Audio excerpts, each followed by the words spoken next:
Vous voyez, c'est ça le problème de la CAN en hiver, les gars. Ça a littéralement gâché la saison d'Ibrahim Baye. Et de d'autres joueurs d'ailleurs, mais le cas d'Ibrahim Baye, il est intéressant parce qu'avant cette CAN, le mec, il était en feu, il était performant. Voilà, t'avais Luis Enrique qui parlait que en bien de lui, qui a même promis qu'après la CAN, il aurait un plus gros statut. Au final, voilà, pendant la CAN, il y en a d'autres qui ont travaillé. Il y en a d'autres qui ont performé, ce qui est tout à fait normal.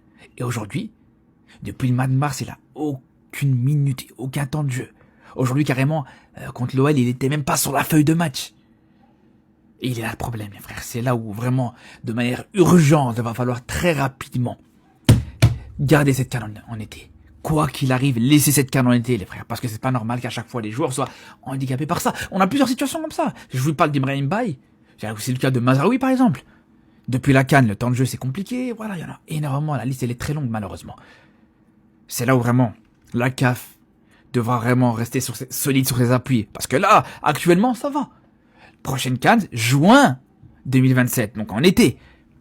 On verra si ça va tenir comme ça. Qu'est-ce qui se passe avec Ibrahim Baye? Auteur d'une CAN vraiment prometteuse, on s'attendait logiquement à ce qu'il ait beaucoup plus de temps de jeu du côté du Paris Saint-Germain, et pourtant c'est tout l'inverse. Depuis la CAN, il n'a quasiment plus joué. Déjà, premièrement, il y a beaucoup de supporters du Paris Saint-Germain qui critiquent le joueur, et moi je suis d'accord, il fait pas tout parfaitement, il n'y a pas de souci avec ça, mais je vous rappelle qu'il a que 18 ans, et c'est un mec qui est même plus jeune que Yamal. Moi, Mbaye, j'aime bien le comparer un petit peu au Vinicius du Real Madrid, pas dans le style de jeu ou quoi, mais un petit peu dans la forme actuelle. Qualité intrinsèque énorme, c'est un diamant brut, mais qui pêche beaucoup des fois dans la finition, des fois dans le dernier geste, un peu comme Vini à l'époque de Zidane. Et Vini, quelques années après, il aurait pu prétendre au Ballon d'Or. Je dis pas que Mbaye va prétendre au Ballon d'Or, mais pour moi, c'est un diamant brut qui demande qu'à être poli. Maintenant, pour moi, il y a deux options. Soit Luis Enrique tente de le piquer, peut-être qu'il s'est vu un peu trop beau après la CAN, et c'est une manière de la part du coach de le remettre sur les rails. Soit que le coach ne compte plus sur lui et s'attend à un départ cet été. Je vous dis la vérité, j'ai du mal à y croire. Parce que quand même, depuis le début, même quand ça allait mal pour le joueur, Luis Enrique lui a toujours donné la confiance. Moi, le seul point noir qui peut jouer en la défaveur du joueur,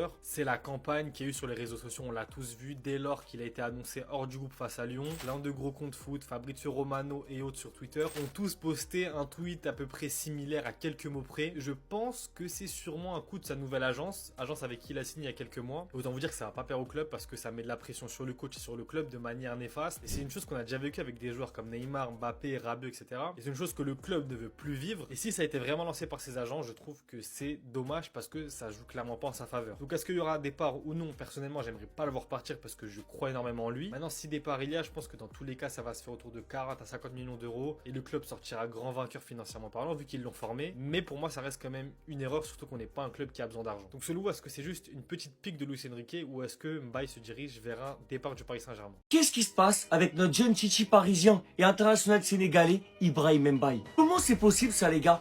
Ibrahim Mbaye n'est pas dans le groupe du Paris Saint-Germain pour affronter Lyon et en plus on nous dit que c'est par choix.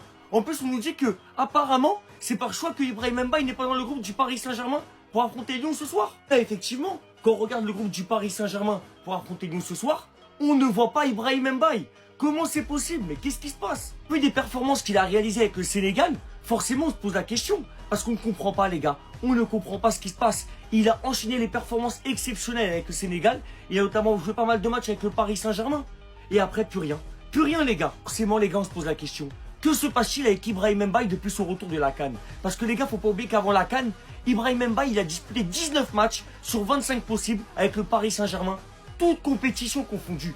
19 matchs sur 25 possibles. C'est énorme. Pratiquement tous les matchs. Depuis son retour de la Coupe d'Afrique des Nations, Ibrahim Mbaye n'est apparu que 6 fois en 17 rencontres. Également disputé que 190 minutes de jeu en 2026. Mais c'est rien, les gars. C'est quasiment rien. On apprend aujourd'hui que Luis Enrique a pris la décision de ne pas intégrer Ibrahim Mbaye, de ne pas le convoquer dans le groupe du Paris Saint-Germain pour ce match face à Lyon. Forcément, les gars, je suis déçu. Je suis énormément déçu parce qu'il ne faut pas oublier que c'est un jeune chichi du club. Il a été formé chez nous. Il s'est battu pour avoir cette place.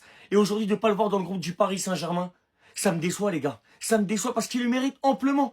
C'est un jeune joueur qui a un palmarès exceptionnel, qui est doté d'un potentiel incroyable. Qualité technique, vitesse, impact, il a tout ce qu'il faut.